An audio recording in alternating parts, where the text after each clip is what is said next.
Of course, we have this GTV chart on the Bloomberg showing how the Philippines has seen one of its best days in a decade. But it's not just the Philippines, India as well, the Nifty at a record high. It seems investors are now pricing in the reopenings of economies and the easing of restrictions.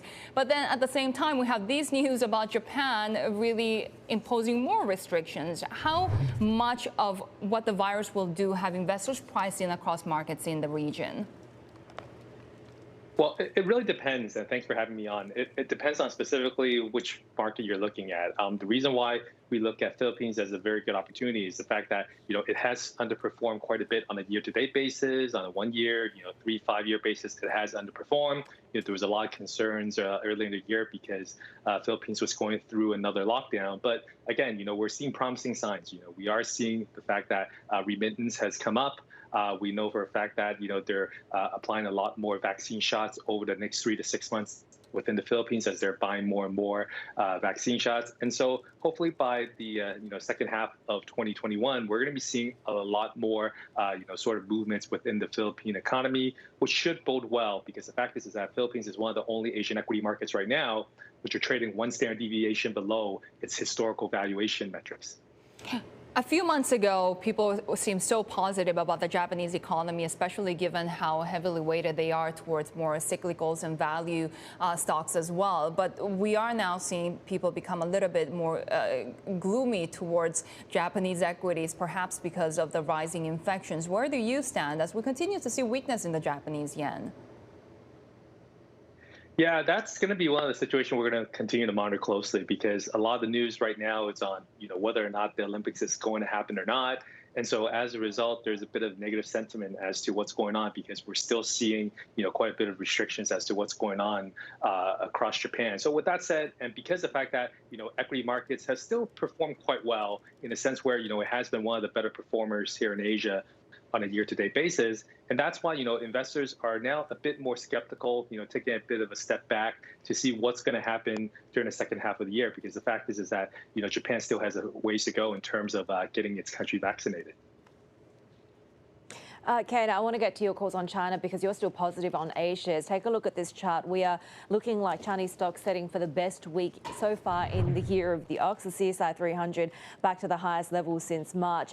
Having said that, does the breadth of the rally concern you? Because about a quarter of these gains are down to 3 liquor stocks, right? So how much further to run do you think there is for A shares? Well, over the past, sort of what we've been seeing over the past 3 or 4 months or so has been very much a cyclical turnaround. So, we've seen a lot of the materials, a lot of the banking stocks doing quite well. And so as a result, we are seeing a bit of that trend. But, more and more recently, we are, like you said, seeing a bit more push towards consumer staples. Potentially some of the hardware techs are coming back because valuations are looking more attractive. Overall, as a whole, CSI 300 right now, while still trading slightly above his historical averages on a PE basis, it's not trading that much higher from a historical average standpoint. So that's why we think that investors now are closely looking at the markets again, especially given the fact that, valuations were much higher during January of this year. Be it you talk about tech or be it you talk about across, property and financials, we are seeing the regulatory overhang, the clampdown continuing now, or resuming, I should say, in Beijing now that the pandemic recovery is underway. Is that a risk that you're concerned about? It is a bit of a risk, because the fact is that, this is one of the unknowns which you can't really forecast as to, what the central government will be doing in terms of trying to, cool down potentially, any overheating economies. But the one thing, we also want to take note is the fact that, while first quarter GDP was very good on a year-on-year basis, if we compare the first quarter GDP growth as compared to its 2019 GDP, it was only up about 5%. So it's one of those situations where while first quarter economic growth was very robust, you compare that to a year before that, it wasn't really that strong. So I think the central government is still going to be very closely monitoring, what the economic activities are going to be for at least for the next few quarters. Ken, let me ask you about India, because markets continue to rally with the Nifty at a record high, and this really pricing in potential easing of restrictions, but infections continue to be pretty bad there.